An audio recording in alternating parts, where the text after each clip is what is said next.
Hey guys, just wanted to show you something I'm working on. A DIY fry grow out tank, and it's a really cheap way to do this. Fry actually only need about 5 or 6 inches of water really to be successful. You don't want really deep water with fry because sometimes they can't find their food or they're competing with other fish. You kind of want to separate them. 10-gallon tanks are okay, but if you don't want to spend the 13 bucks or whatever it is for a 10-gallon tank at Petco. These Sterilite tubs are actually pretty good. This is a 12 quart and it's 11.4 liters. This will give me the 4 to 6 inches of water that I'm going to need for the fry. And what I did actually, just for demonstration purposes, I already made the hole. Now granted, I could have used a drill. I actually burnt the hole with this soldering iron here.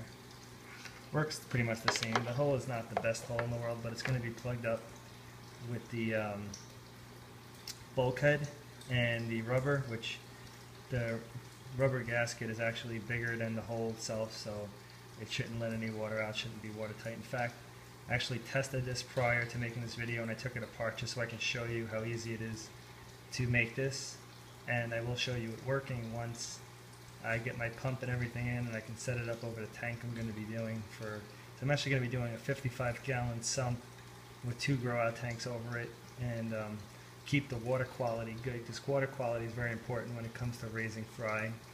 So let me show you here. Let's show you the hole that I made with the soldering iron. And what you're going to do is you're going to put this end right here in here. And what I did was I made it tight enough where I can actually screw this in.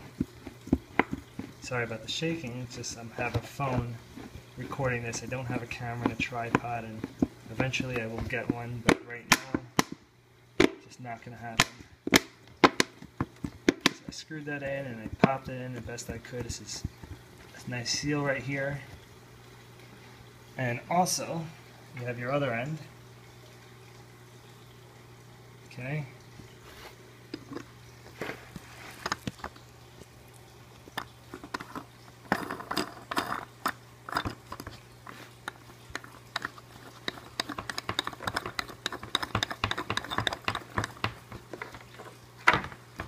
Now you want to make it tight, but you don't want to make it super tight because you don't want to crack this. Also, I noticed the tighter you make it actually kind of messes up the seal and it starts to leak a little bit. When I had it loose, not loose but tight, where it wasn't on there super tight where I didn't need a wrench to undo it, the water didn't drip out a little bit, but super tight it started to drip a tiny bit. So I'm just going to tighten this a little bit more. Okay, so now this is really tight for my hand, so I could loosen it again with my hand, but that's just to show you that it's tight for hand purposes, not for a wrench. Okay, now you want to be able to adjust your water level in here. I have this adapter.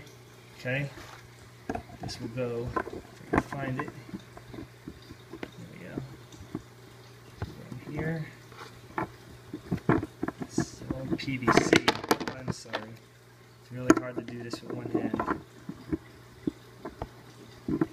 Sorry about my fingers being in the way of the shot too.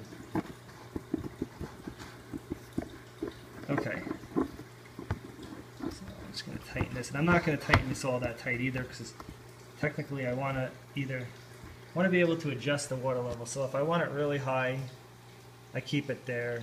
The water level will never get higher than the top of this PVC. Okay, now I don't want it that high because this is a Sterilite tote.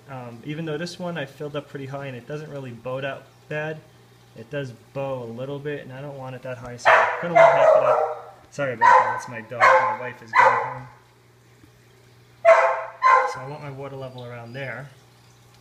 And to be honest with you, obviously just like this, it's not going to be good enough and fry will get out. So what you're going to want to do is you're going to want to get part of a sponge from a filter. And this is going to slow down your water flow. But basically, what you're going to want to do is rip a piece, and you're going to stick this in this hole. And now the fry will not be able to go down the pipe. It will restrict your water a little bit, not much, but a little bit.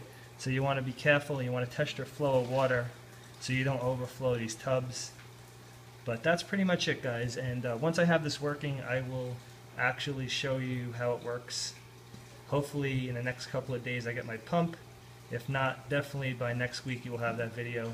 Well, have a good day, and if you have not subscribed, please subscribe. Please like and comment on my video, and I will talk to you soon. Take care.